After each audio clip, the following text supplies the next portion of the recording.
Ya teman-teman, ini adalah Huawei Band 9. Jadi saya pakai jam ini dan kemudian akan saya bawa tidur. Jam ini memiliki kemampuan untuk menghitung kualitas tidur, termasuk berapa lama waktu tidur. Kita akan buktikan ya, seberapa akurat dia dalam menentukan jumlah waktu tidur saya dan kualitas tidur saya. Ini sekarang pukul 22.49 dan saya sudah mulai ngantuk. Saya akan tidur. Biasa saya memiliki durasi waktu sekitar 15 menit sampai 30 menit sebelum benar-benar tertidur, saat setelah sudah di atas kasur. Nanti kita lihat ya.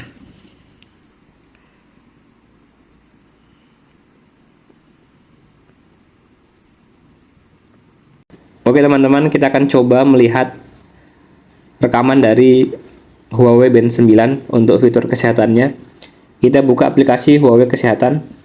Ini adalah tampilan di depan, tampilan dashboardnya. Jadi untuk fitur kesehatan ini cukup lengkap ya. Cuman tadi malam kita fokus ke penghitungan tidurnya. Fitur kesehatan untuk lihat tidurnya, kualitas tidurnya. Tapi ini kita perhatikan dulu ke bagian jantung ya, karena dia juga bisa merekam denyut jantung. Coba kita buka fitur jantungnya. Ini hasil rekaman jantung saya tadi malam teman-teman. Jadi bisa dilihat itu rentang denyut jantung itu 52 sampai dengan 90 blood pressure per menit. Terlihat di sini ya. Kemudian kalau kita ke bagian bawah, ini ada analisis aritmia gelombang nadi. Kita buka. Di sini lengkap ya teman-teman, bisa diperhatikan di situ.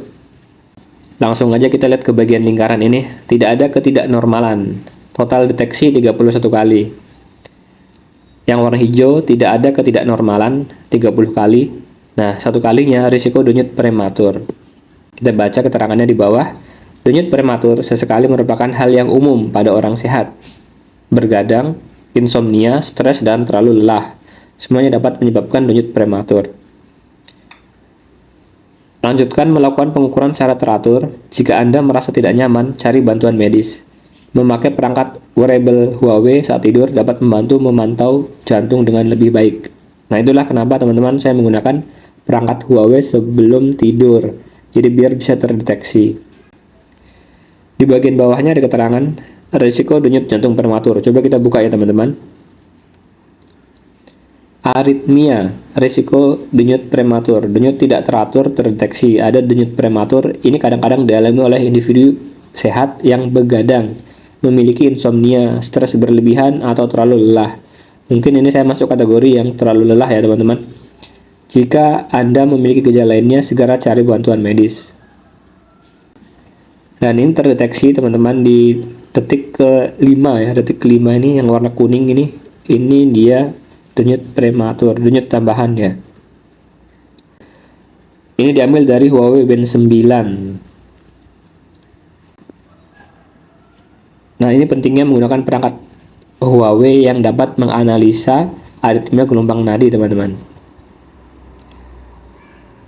Oke, kita langsung fokus saja ke tidurnya.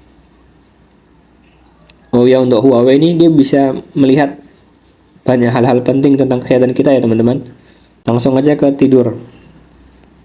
Kita buka tidurnya.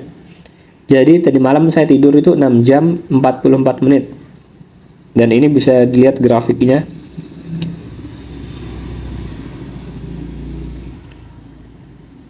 Kita bisa baca poinnya ya. Saya dapat 85 poin. Lebih baik dari 94% pengguna lainnya. Jadi saya masuk kategori lebih baik dari 94% pengguna lainnya. Dan bisa dilihat tampilan lebih banyak. Tidur malam 6 jam 44 menit normal, tidur nyenyak 34% normal, tidur ringan 38% normal, tidur REM 28% normal, kesinambungan tidur normal, frekuensi terjaga normal, kualitas pernapasan normal, denyut jantung bagus, saturasi O2, SpO2 bagus, laju respirasi pernapasan bagus. analisanya, dan rekomendasinya. Kualitas tidur Anda tadi malam sangat baik. Anda tidur selama 6 jam 44 menit yang berarti normal. Tidur berkualitas membantu menghilangkan emosi negatif yang menumpuk saat siang hari, sehingga membantu Anda bangun dengan merasa lebih segar dan siap untuk hari yang baru. Pastikan tirai tertutup, terlalu banyak cahaya mempengaruhi sekresi hormon melatonin. Ini hormon melatonin ini bagus ya, karena malam saat kita tidur itu ada dua hormon, melatonin dan serotonin. Dan tirai yang tertutup dan cahaya lampu yang redup itu membantu mempengaruhi sekresi hormon melatonin. Kesadaran pernapasan normal, ini saturasi, grafik saturasinya bisa dilihat kebanyakan normal ya, hanya sesekali 95%, dan ini kondisi saya sebenarnya juga agak pilek dan badan capek ya, sekali dia turun.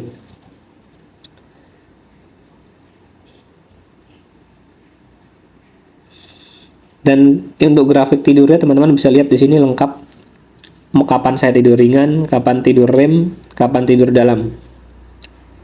Dan jumlah waktu tidurnya pun jenis-jenis tidurnya terlihat. Misalkan ini tidur dalam 35 menit, tidur ringan 13 menit, tidur REM itu 35 menit. Apa sih bedanya? Kalau tidur REM itu kan, REM itu singkatan dari Rapid Eye Movement. Jadi pada saat itu aktivitas listrik di otak itu tinggi. Jadi kalau kita terbangun pada fase REM, itu kita akan merasa capek kan teman-teman.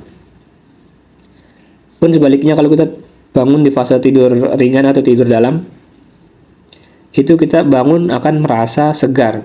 Kalau teman-teman perhatikan, teman-teman pernah tidak tidurnya udah lama, berjam-jam, tapi saat bangun badan capek? Itu karena teman-teman bangun di fase REM. Jadi usahakan bangun di fase tidur, bukan di fase REM. Kalau di fase tidur ringan atau tidur dalam, itu akan membuat badan lebih segar.